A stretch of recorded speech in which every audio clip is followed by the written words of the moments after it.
Justin Evans, welcome to Partnering Leadership. I am thrilled to have you in this conversation with me. I am thrilled as well. Thank you for having me.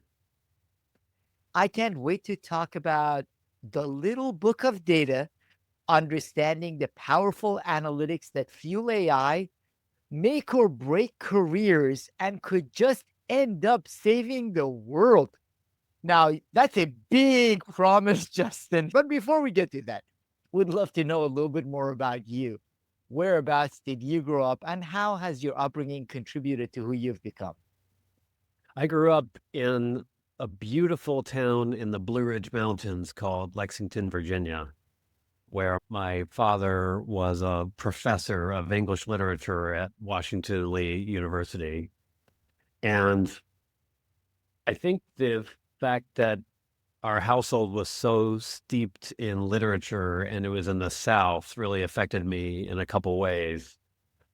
First, the English literature part gave me a respect for language and a desire to always find the acute, punchy way to describe something that someone suddenly gets with a metaphor that I might not have otherwise had. And it served me well later when I started working in data and technology, because often the person I'd be talking to was a business person who was expert in their business, but not an expert in data technology. And so often it ended up being my job to explain stuff to those folks. And I became the go-to person. So that storytelling style that was very Southern and the growing up with the narratives and the literature kind of put me in that position. Weirdly, actually, because when you think of someone in data and technology, you think of someone who studied computer science or statistics. Not in my case. I am the English major representing. Now, you start out your book with a simple question that I think is relevant for us to level set with. What is data? So there's a dictionary definition of data, which is it's any set of facts that can be used for insights or analysis, period. Maybe a little bit boring. You can go the angle that it is the fuel per the subtitle, the fuel for artificial intelligence. It is, in a way, the senses for artificial intelligence. That is to say, when an AI based self-driving car is looking out at the world, it is perceiving the world through voxels and LiDAR and translating all of that into data that it can overlay with a mapping application and do its self-driving thing. And data is the way that AI perceives the world. I like to, in the book, I went pretty deep, arguably too deep, and really thought about data as something really fundamental to humanity, which began no sooner and no later than the moment we learned to count. And there's this really great passage in Bertrand Russell's introduction to the philosophy of mathematics, where he talks about dramatically, like as if it's a moment. He talks about as if the moment where a human being perceived three people, let's call them Brown, Jones, and Robinson. And he perceived this trio of people not just as Brown, Jones, and Robinson, but as a trio. And a trio being something that you can abstract from any three things. A trio is something that the number three is the thing that all trios have in common. And I got blown away by that because it seemed to me that there has to have been a moment in humanity where, yes, we observed that we're seeing these three things over and over again. So maybe it has a property outside of just Brown, Jones, and Robinson. And that's something I can observe. And then that observation is something I can write down or otherwise preserve for communication. And in that moment was data born. And data is a way of us describing our reality in a way that, yes, it's reductive. We're taking three people and reducing them from complex people who love and hate and have relationships into the number three. But it's this directed way of perceiving the universe. And it's become the new electricity. It's this power that's all around us that enables lots and lots of applications that is critically important to life in the 21st century. That's a great way of thinking about it. And I've seen cartoon images of for example, people walking and oozing data, in that our existence, we are giving off lots of data. And you refer to the fact that to a certain extent, data is like electricity, or some people talk about data being the new oil. You talk about how data can become a way of crystallizing complexity. How can data help in doing that? Yeah, the framework for the book is that I come up with sort of 4 data superpowers, one of which is crystallizing complex information, and then another 8 or 9 kind of core ideas. And crystallizing complex information is something that's just inherent to data. And the story I use in the book to explain how this works goes back to the guy who founded Standard & Poor's, and his name is Henry Varnum Poor. And he had a very, not quite a humble upbringing. He was a lawyer, but he was the editor of a B2B trade magazine. And it was a B2B trade magazine about railroads. And it was just like, I don't know, Variety or Billboard or whatever. It's a trade magazine, not exciting. And he was so passionate about railroads because he believed that railroads were the key to American growth and the key to connectivity in our world. And he grew up in this little tiny nothing town of Andover, Maine, where that had no market. And he thought railroads is the mechanism that we would put something like connects a place like Andover, Maine to the world. So he got really passionate about railroads, but he saw this problem that the railroads were expanding out into Colorado and California and Maine and Georgia and Texas. And the bankers who were funding them were in Philadelphia and New York and Boston, and they had no experience with these railroads. And so what he did is he took this, at the time, very complex and still complex technical world of railroad engineering and business, and turned it into a manual. He would mail a questionnaire to all the railroad heads and write it down, publish it as a manual, and give it to the bankers. And then the bankers felt that they understood each railroad company to the extent that they could fund them and fund the expansion of the American dream, which Henry Varnum Poor really believed in. And of course, Henry Varnum Poor's successors crystallized that even further down to AAA bonds and triple B bonds and junk bonds. And to me, it's a wonderful example of how all the complexity of the engineering, the business, the land itself can be crystallized into a single number like AAA for a banker to understand. And data has that power in many other facets of our life. And it's part of why it's a superpower, because it allows us to have an influence on these impossibly complex things through a simple means. That's a beautiful example in describing how data can help us understand the world and simplify it in a way it becomes much more accessible to us. Now, there is use of data, therefore, in simplification and in understanding. But how can you make sure that you are using the right data and you're channeling it and simplifying it correctly? Yeah, it's a critical question to how we do our work as data people. And it's something that requires vigilance and talent on the part of the person wielding the power. I think it's part of that is that we have to first acknowledge that data is not reality. Data is a description of reality. Some of the fun ideas about data come from earlier parts of our history with the census. And I profiled this fellow, Herman Hollerith, who in effect invented the computer in order to process the census. And he called the census, or maybe it was just a term of art at the time, the census takers were enumerators.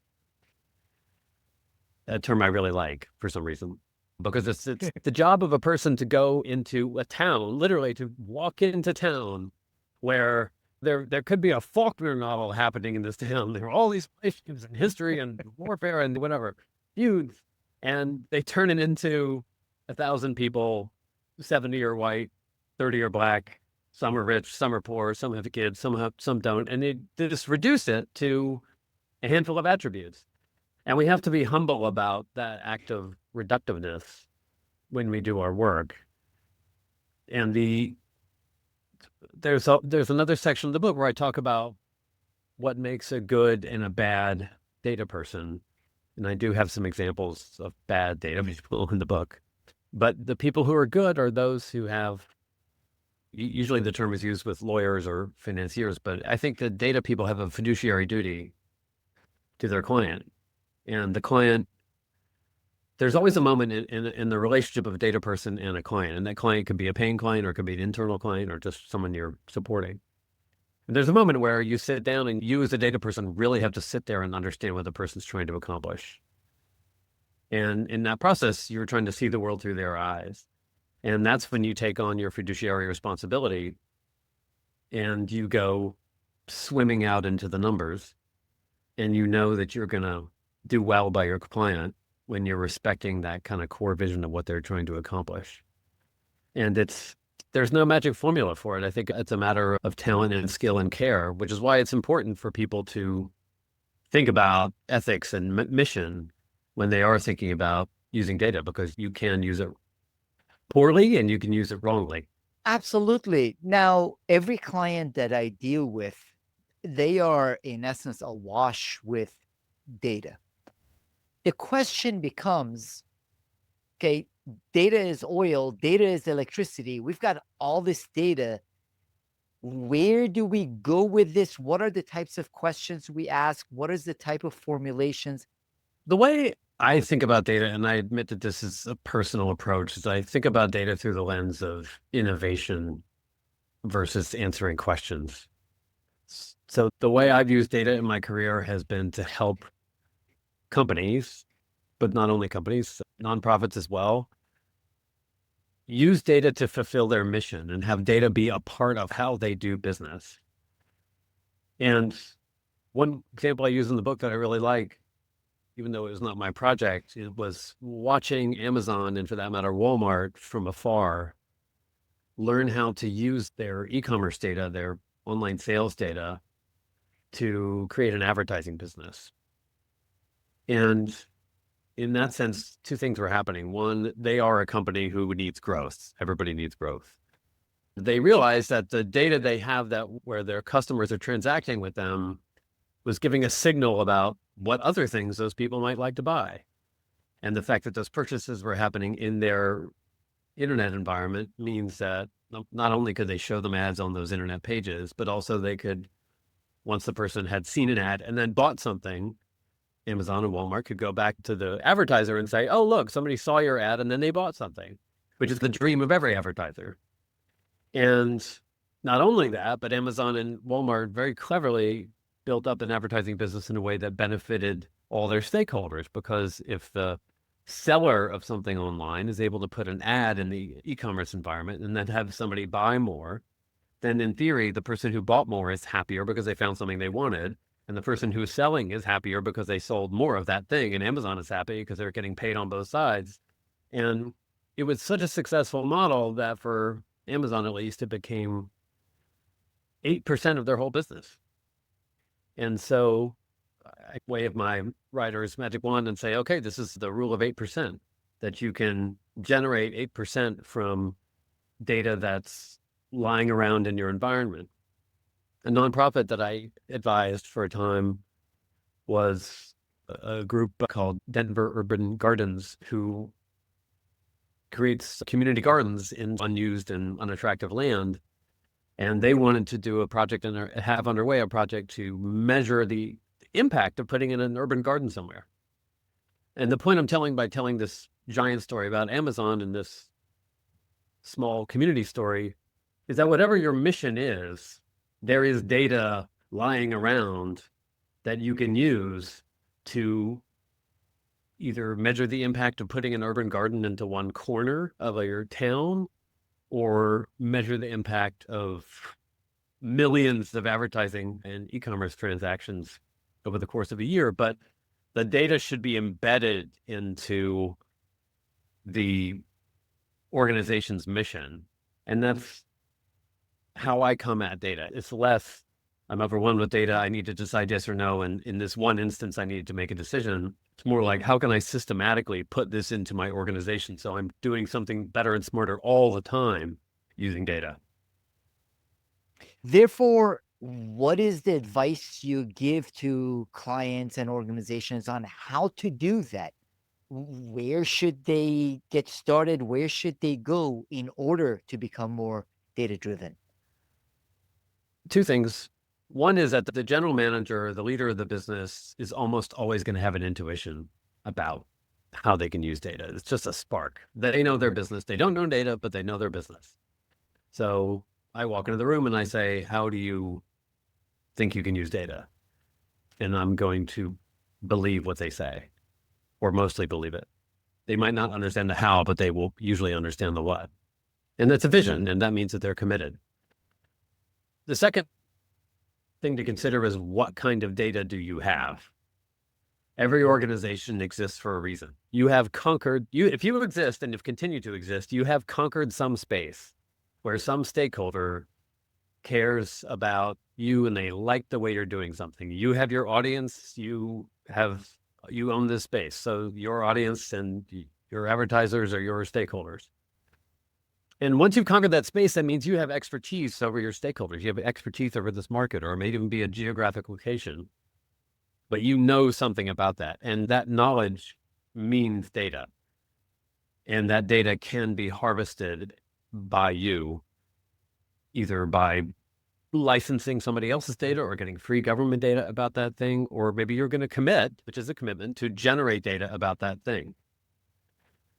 And once you have those two things and those two ideas, you really lack nothing but resources, time, and will, joking, to get at the opportunity there, because that's really the kernel of it. And those two steps, I would say, are really the most difficult. The last step then is to step into that world where you're accepting that you're going to be dealing with data now, not what you were dealing with yesterday. And that requires quite a lot of humility and confidence, weirdly, at the same time. So the humility part is, I'm not talking about what I already know. I'm talking about data. So I have to be humble and I have to accept the guidance of experts.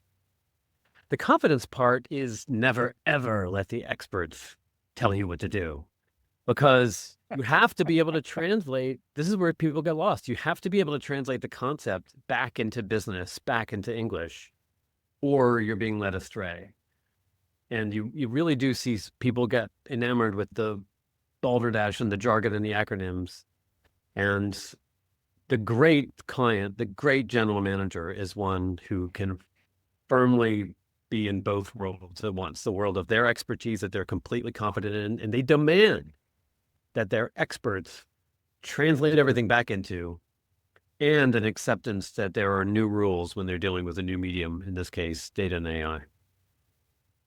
That is beautifully put. So the way I visualize it is that there is a sense of direction that initially is there. You come up with a map based on the data, but recognizing that map is not exactly the territory. It goes back to this conversation about AI's ability to augment rather than fully replace judgment, in that it pulls together the right data to give you some right framing that you need to believe in.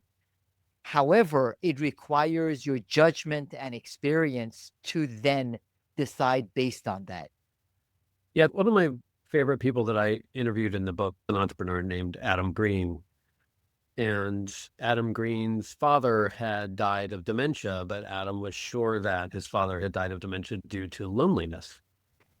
He was sure that after his mother died, his father had become increasingly lonely, and loneliness acts as a kind of self-attacking mechanism, if you will. It's like a stress response that then can then make diseases like dementia worse. And so he was sure that his demise had been accelerated by loneliness.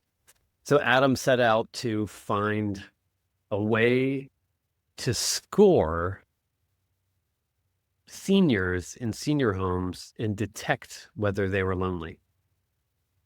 And he had to pat under the couch cover cushions and pat his pockets and figure out how he would do this. And he found that there was already a loneliness score that was standard. It was a 7-question test, which was already too long. So he shortened it to 3. But then somehow he would go into the senior homes and he would do these programs and see people become less lonely, but it wasn't reflecting in the score. So he had to reattack it a different way because he realized that there was sample bias. If I ask you a question, whether are you lonely, you're going to defensively say, oh, I'm not lonely. And that's what was happening with these tests. And so he had to reframe his toolkit, which is, I think, where your question started, based on a passive approach to the question. It had to be kind of observational. So the way he solved the problem, and this is where the chapter ends, is he came up with a way to simply do a phone call to the seniors, ask them about their day, and they were able to use words that they were using actually correlated to loneliness. And so if they use certain vocabulary words and certain intonations and other things that were very subtle, they would be able to passively score the person's loneliness, and that would take away the sample bias. And therefore, they would actually be able to score someone on a before and after about how lonely they were. And it was this kind of marvelous trick that they were able to pull off by just coming at their data toolkit from a number of different angles and got this almost kind of magical result. What an outstanding example. It takes that iteration before you're able to actually get it right. Now, AI has also made interpretation of data a lot easier. It drives on data, but it has also made it a lot more accessible to whether it's individuals or small teams and organizations. I would love to get your thoughts on what role do you see AI playing in data rather than data playing in AI? Data is the Yeah, fuel and the driver of AI. What role does AI play in data? I think it's a very acute and insightful question. I think AI is going to weirdly accelerate the cycle of creating data. So right now you'll read a lot of headlines now about the big AI companies running out of data. I don't have the numbers in front of me, but there's cajillion bytes of data that you can get from these big web scrapers. And then you can license or steal all the books, and then you can steal or license all the magazine articles. And eventually your scraping capabilities are going to effectively outpace the ability of humanity to create new content, and you will effectively plateau. But so that's one narrative. But I also think that there's what AI can do is create data. So if you have some AI application that has perception capabilities, that AI can, in effect, write down what it's perceiving on an ongoing basis and thereby generate a larger and larger pool of data that can then be processed either by its own application or somebody else's application. And so to help people who haven't thought about it a lot, the kind of the core way that AI is taught to perceive is through the role of very poorly paid data annotators. And in our day, there would be a kind of proverbially horrible summer job of like data entry, right? It's that kind of thing. So you're basically in a computer program, you're sitting there and you show the picture of a dog and you write DOG, enter. And then that's the job. And you're teaching image by image and label by label, you're labeling these images. You're teaching the computer to speak human. And that is an effect. And that exercise became the famous ImageNet database that Fei Li, who's now at Stanford, generated, that was the heart of so many visual AI applications. And ImageNet, I'm going down some tangents, but ImageNet ended up being like a 35,000 image database that could describe porcupines and different types of shag rug. And it was just super obscure. And of course, it's only grown. So now we can teach the AI itself to be a data annotator. So it can say, this is a rose, this is a pink rose, this is a yellow rose, this is a Paris rose, a Queen's rose. Create more data, and that can feed the cycle. And it's something I'm doing in my work now. And it's a powerful capability if you just think broadly and generally that we have so many smart devices in the world. All these smart devices are in effect little independent data generators. And with the power of AI, we can classify and label and organize all this data and just keep the flow, keep the supply going at a tremendous rate. And so that's like a high level thing that sounds journalistic and paranoid. But I think from a practitioner's point of view, it's actually pretty great because you can direct that, of course, right? It's not just about observing the world for no reason. You have a problem statement. You're trying to do something great for your local park, and you could set up a little device that can measure the number of people coming in and out of the park, and you're in effect using AI to generate data to serve your purpose. There are lots of different potential uses for every type of business and organization when you think about that generation of data. I would love to touch on a couple of other elements that are in your book and in your title as well. You say make or break careers. How will understanding of data and analytics impact our careers? I had a moment a few years ago in my career when I was joining a traditional company that wasn't really digitally minded, wasn't really data minded. And of course, the whole advertising and marketing industry was and is becoming more data and AI oriented every day. And there was this kind of moment where people just started to bounce out of the business because they didn't get it. And I say that completely without judgment. There were people who bounced out of the business who I thought should bounce out of the business because they were curious. There are people who bounced out of the business that I thought were the best that we had, but they just couldn't bring themselves to learn a whole new thing. And I actually thought it was a bad thing. There are a lot of people who can be arrogant about it and say the dinosaurs, but I don't think that's right. I just felt like it was just a missed opportunity that we couldn't bring everyone along and let them apply their talents to a data-centric world. You know, it's actually one of the reasons I wrote the book, because I thought because I was an English major, because I like to explain things to clients, because I like to simplify things, maybe I can be the person who can write down these 4 superpowers and 8 key ideas and have those people not bounce out and instead embrace it. And my goal in the book is to have all these data stories, not told by me, but about these other seekers and practitioners. If I can have all these stories wash over you, I think about it as almost like reading like a whole bunch of Sherlock Holmes stories. Like by the end of that, you're going to be thinking like a detective. You're going to be like, oh, you have chalk on your sleeve and therefore you're a school teacher. And I really want people to be thinking about those data use cases and data applications by the time they finish the book and not be that person who will get bounced because you didn't embrace it and weren't curious. I appreciate that. And I find that with you sharing those stories and when people read the stories, it makes application and understanding of it a lot more accessible. It's a little bit, again, like the analogies that they use in a lot of startups when for a while everything was Uber of this, Uber of that. Because once you understood Uber, you were Right. able to understand whatever else they were talking about. So I think with reading these different examples, you can then visualize the role data can play in your organization a lot more effectively than just understanding data structure by itself. So that's why I really appreciate those stories. The other thing that you say that I think is relevant to this, you say data, you describe it as ideas with structure. There is a repeated framework that's inherent in every data story where there's a hero who is the person who's asking the question.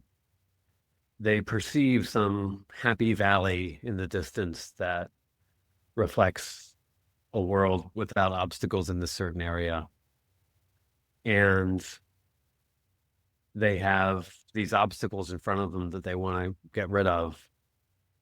And data becomes the power of the sort of to keep going with that kind of mythic construct. Data becomes like the superpower that they take on in order to overcome the obstacles and achieve the happy valley. It's very much like a fairy tale. And actually, as I wrote the book, I got looser and more comfortable in the structure, and the stories came more easily to me.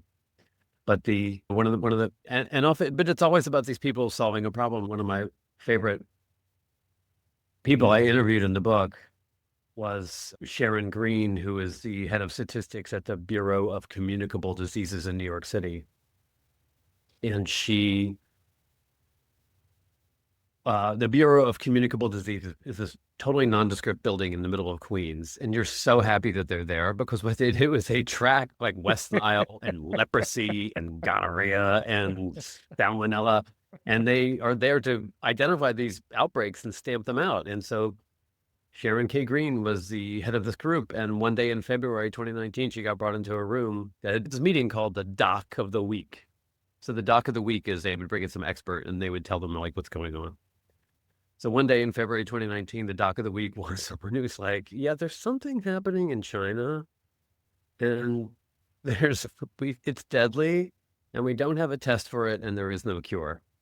And the team was, of course, chilled, because New York City is a city of 8 million people, and there are 1 million foreign visitors every year, many of whom come from China, and they just knew it was coming.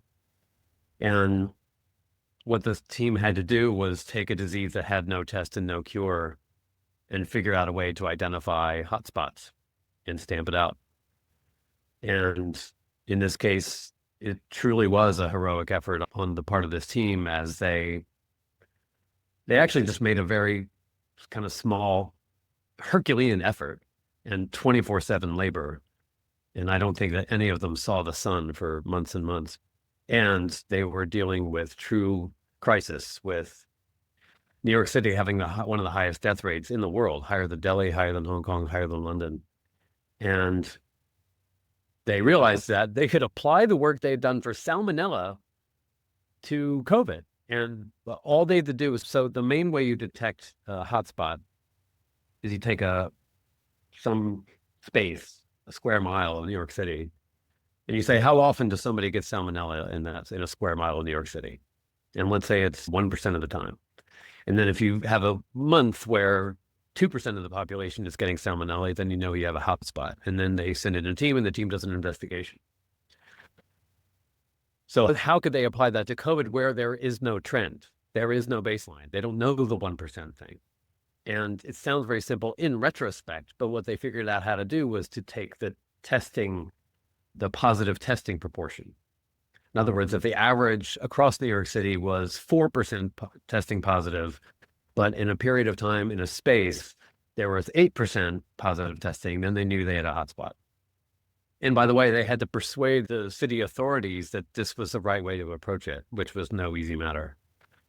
And so once they had devised the technique, and then once they had persuaded the New York City officials, then when they identified these hotspots through, by the way, this elaborate and brilliant system of gathering up lab tests from every hospital in the city into a secure computing environment where, with a special login, you can analyze it. They were able to identify the hotspots and then flood that zone with PPE and testing equipment and stamp out the hotspot. And to me, it was, and at the end, I get so emotional when I was writing the book. So I was meeting these people, and Sharon Green was just like, that was my wartime service. And I'd do it again.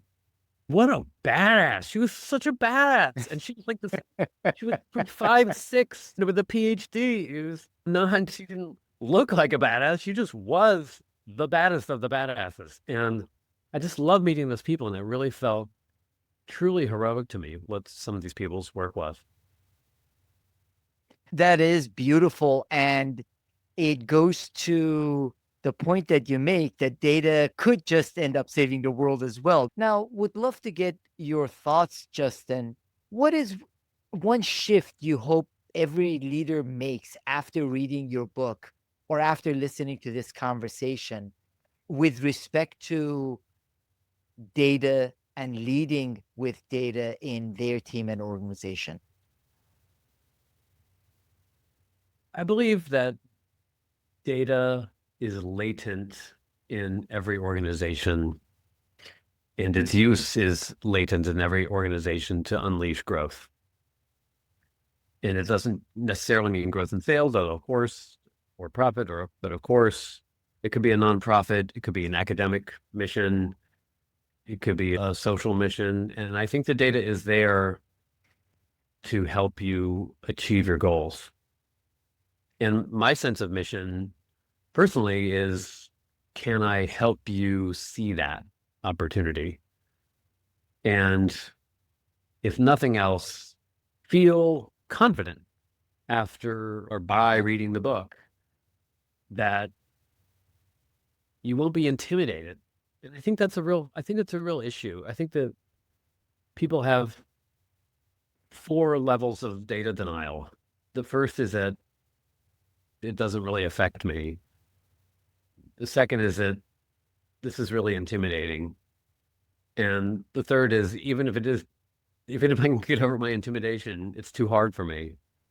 And then the last is, I think data is evil because I can see it offering me this. I can see the ad on the internet of the sneaker that I saw 2 weeks ago, and it's following me around the internet, and it's creepy.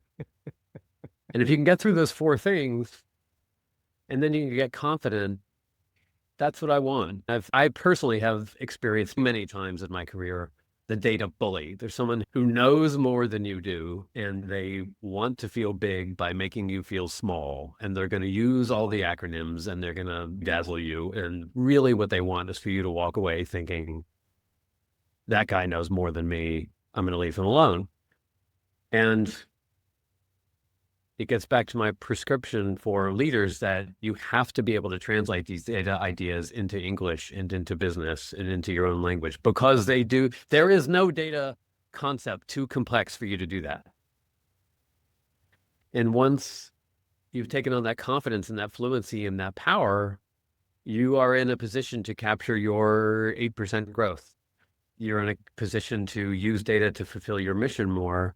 And because data is inherently a tool of scale, it's guaranteed that it's going to drive a lot of power in what you're doing once you get through the hard part of harnessing that innovation. That's a powerful point, and I love that you come back to that potential 8% growth. In that the way I visualize it, that often used analogy of data being the new oil, is that every organization is on top of an oil field. Picture Texas, picture somewhere in the Middle East, wherever you want, where you might have tapped into a couple of the oil reserves, but there's lots of oil under the surface. Some are deeper, some are closer to the surface, but there is lots of oil to tap into with the right understanding and right approaches. That's why I really appreciate your book and your insights, Justin. Where can the audience find out more about your book and also follow your work? My main social presence is in LinkedIn. You just look me up, Justin Evans, HarperCollins Leadership, or Samsung, where I work. And I've also got a Substack, The Data Story, on Substack. Really appreciate the conversation, Justin.